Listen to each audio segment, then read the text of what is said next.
It's a challenge to follow Harvey. Thank you very much, and thank you very much both for the introduction and the opportunity to participate on this panel.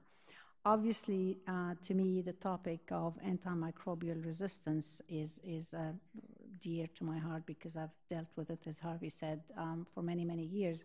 But it is, so it's rewarding to finally see it getting the attention that it deserves. It is a major public health problem and one of our most serious health threats, no question. And I know we talk antimicrobial resistance, but really the urgency and the need for immediate action is really for antibacterial resistance, and I'll touch on why. So not that the resistance across the board, viruses and parasitic microbes is not important, it's very important, but the urgency is really with antibacterial agents. At CDC, where I work, we have 3 strategic directions that my boss, Director Tom Frieden, has articulated for us to focus our work. And I mentioned them, keep in mind, because antibiotic resistance touches on all 3. One is health security, and Dr. Feinberg mentioned the antimicrobial threat as really a concern, a priority health threat here, domestically and around the world.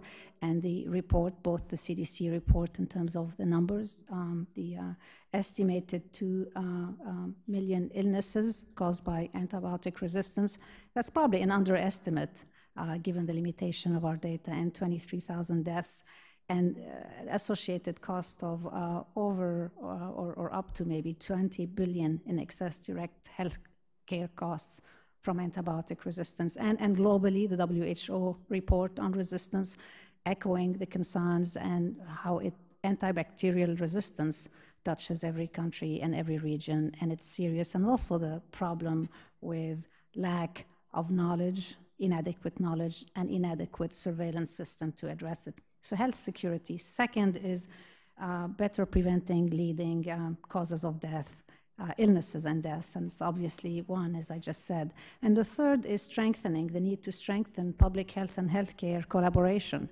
and antibiotic resistance, dealing with the problem. Really, this is where it comes together. And both healthcare system and healthcare providers, we feel, are at the center of action that we can take now to slow the trends and really reverse them, both in terms of strengthening infection prevention in healthcare facilities and prevention interventions in communities, and then the stewardship.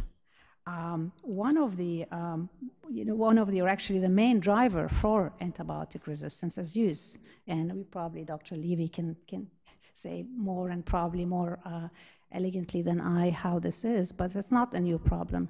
The more we use, the more the antibiotics get smarter and fight back and develop resistance. And we use a lot of antibiotics, and we have a study that has shown that just in human health, 30 to 50%, 30 or up to 50% of antibiotics that are prescribed to people here in the United States are either not needed, you don't need to get them, or they're prescribed inappropriately, wrong doses. So a lot of that. And then in the veterinary agriculture practices, also a lot of antibiotics, and a lot of it is not for treatment and prevention, and that's the main driver. So the confluence of drivers that have accelerated and elevated the concern is all of this use, of course, as well, the globalization and people moving, and so that the forms of resistance are very quickly, more quickly than ever, moving across international borders. Sometimes they arise somewhere and we detect them elsewhere. And then third, of course, the fact that we're not making any new antibiotic drugs. We haven't had them. So this idea of we keep making new ones that are more powerful is just, we've gotten to the end of it.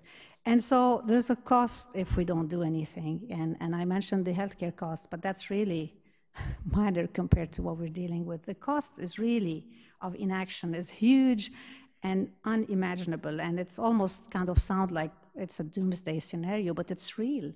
It's real. People talk about returning to a post-antibiotic era where simple infections, say cut of the finger, you cannot treat it, and that is real.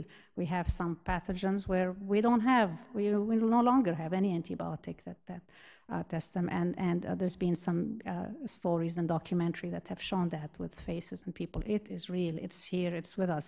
And then the modern medicine as we know it, with all of the joint replacement, knees and hip replacement, and other surgical procedures, transplant, chemotherapy, dialysis, everything.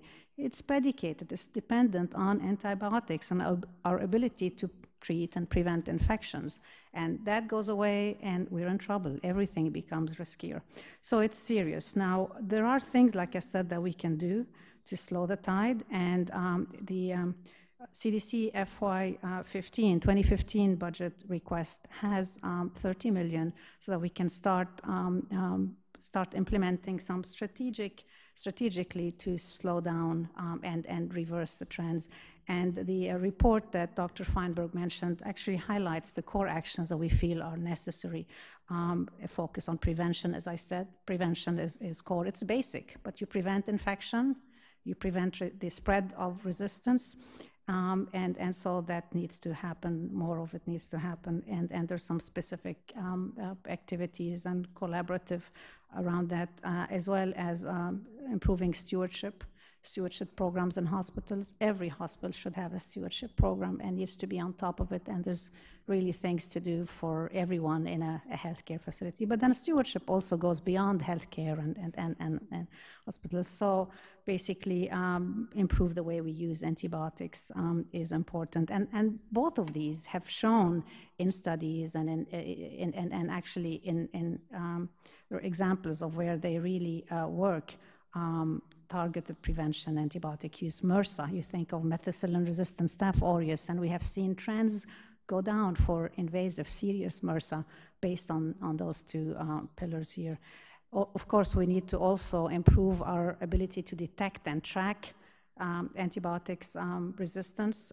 We have new technologies, molecular tools, genomic-based tools that can really make a huge difference, get new diagnostic tests, and allow us to track resistance transmission better. And then finally, also, I mean, so all of this, I think we can start with, and while we have some new innovative thought and find ways to really accelerate the development of drugs, new ways to, so that we stop going into this, cycle. And that's going to need concerted action and public-private partnerships, I think. The good news is that it is finally getting a lot, AR is getting a lot of attention. Certainly there's much interest in Congress in antibiotic resistance. Also in the White House, as mentioned by Dr. Feinberg, the President's Council of Advisors on Science and Technology is preparing a major report. And there are a lot of other activities and collaborations here across federal agencies and others, and with other partners as well internationally, with our European colleagues. The Transatlantic Task Force on Antimicrobial Resistance, headed by HHS, is being actually focused on promoting collaborations and learning from each other's, and they'll be coming up with a report on that soon. And then WHO as well has formed, is very, very concerned, and has reached across sector to animal health and other sectors as well, and has formed a strategic and technical advisory group that I serve on, and they are going to go about action, basically taking to the World Health Assembly in a couple of weeks resolution to charge them with developing a global action plan that then can have, translate into regional and country action plans. It's one that they will lead and catalyze. It's not something that they can do alone. And like I said, it's a cross-sectoral thing.